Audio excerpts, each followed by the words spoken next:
What's up, squad? This is Brandon from the Bantu Sun. Thank you so much for joining me today. So, news articles have just came out. The city of Goma was recently taken in the North Kivu region of the Democratic Republic of Congo.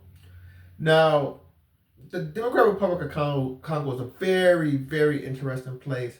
One, it was symbolic of colonialism.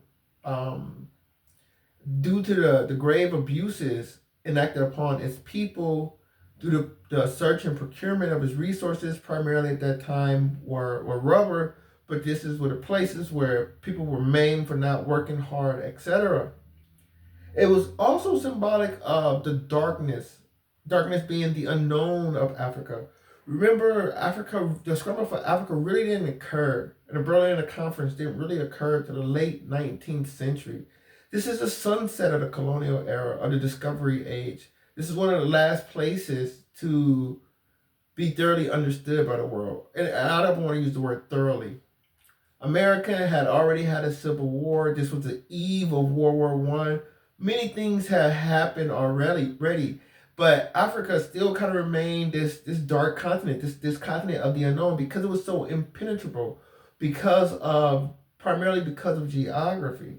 So the most known parts of Africa were, of course, on its coastal part, whereas the DRC is vastly in the interior. And it was so impenetrable that it was called the Congo Free State. It was kind of meant to be, nobody really had control or felt comfortable to control it. They gave it to tiny Belgium.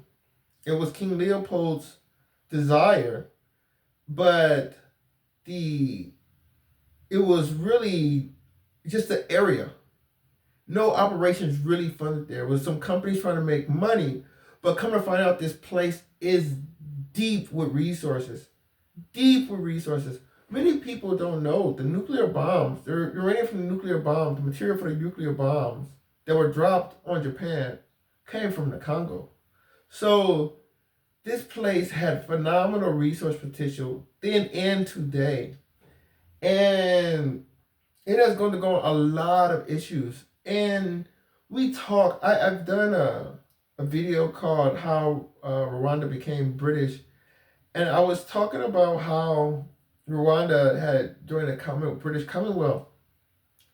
This all comes back to the time of the rebellion, the massacre or the genocide of the Hutus, or you can say the Hutus or the Tutsis, for which there was a reaction by the Tutsis, which attacked the Hutus. And many of these Hutus fled across the border and they were chased down.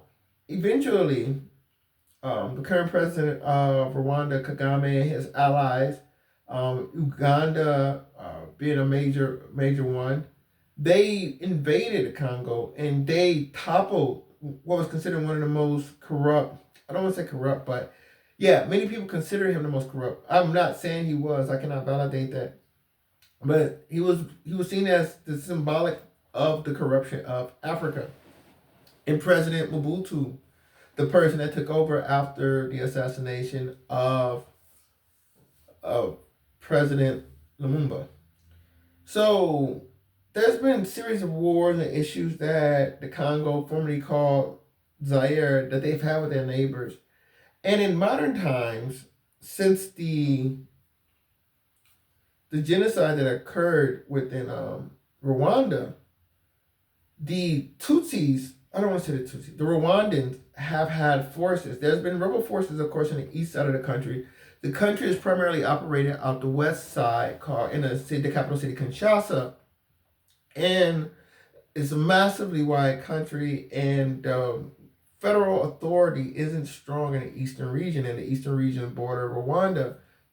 And supposedly these rebel forces are being funded, most infamously M23, are being funded by the Rwandans. And of course, it's something Rwandans have denied, but everybody knew it had to be funded by the Rwandans. And the reason why is resources, primarily resources. Many people are just going to say it's resources. The mining activity and the resources are just too close to Rwanda to resist. And they keep the M23 forces, they use them as a proxy force to procure these resources within the Congo. So there's been some back and forth. The M23 is supposed to be disarmed, and now it seems like there's been a resurgence. They haven't disarmed, and they've actually just taken over the city properly. This has created a refugee exodus out the region to avoid the oncoming slaughter that expected to come along with this, as well as accompany the ongoing slaughter that has occurred up to this point during the battles in which were carried out to seize the city. And of course, I've seen videos of Congolese defense forces changing their clothes because they don't want to be caught in military uniforms by the M23. Right now, DRC is on the back foot.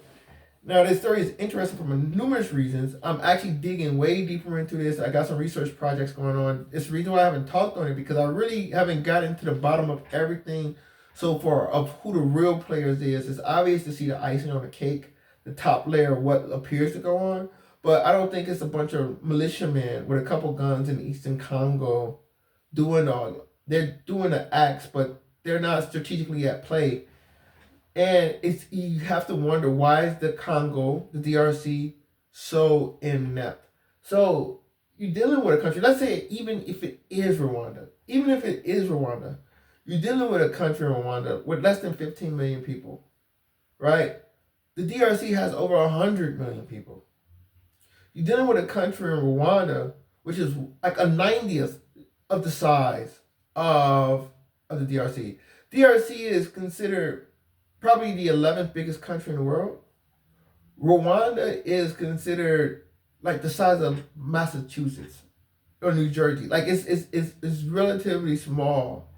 No, it is small by a great scale in comparison to the DRC.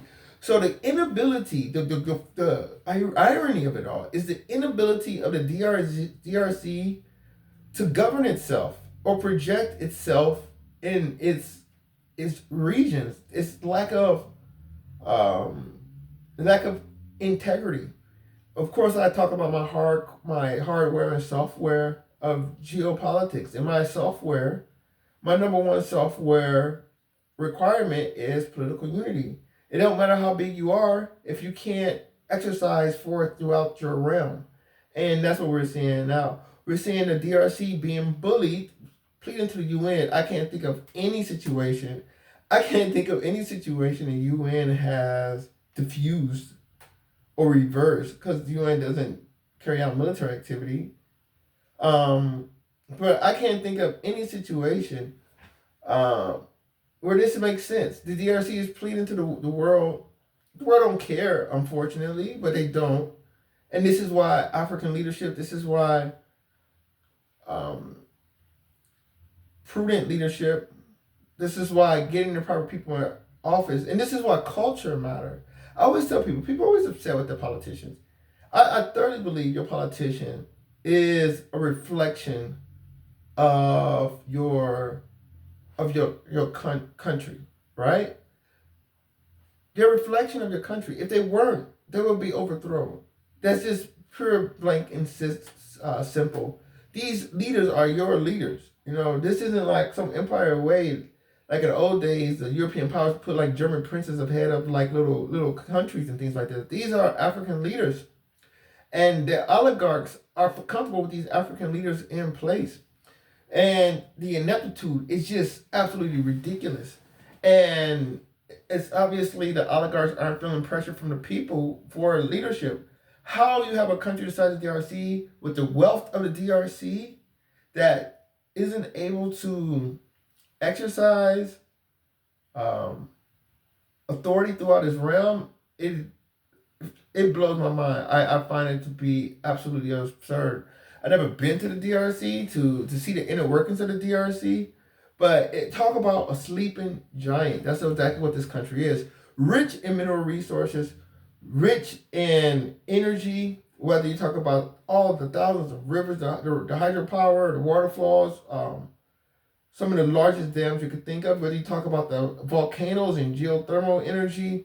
It's almost boundless what this place could produce and could do if there was an industrious disposition, a disposition of desire for economic development at all costs. And that obviously hasn't been the case. The case has been one of complacency. So now they have a place now where the leader is possibly on the verge of being overthrown, possibly by outside forces from tiny Rwanda.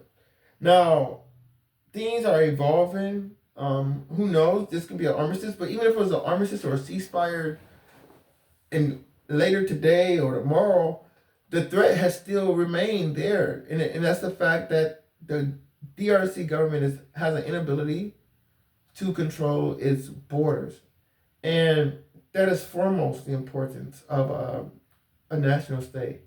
If you can't control your borders, you have no borders really. So it's evolving. It's unfortunate, but I'm digging into it because I think it's a lot more to meet the eye.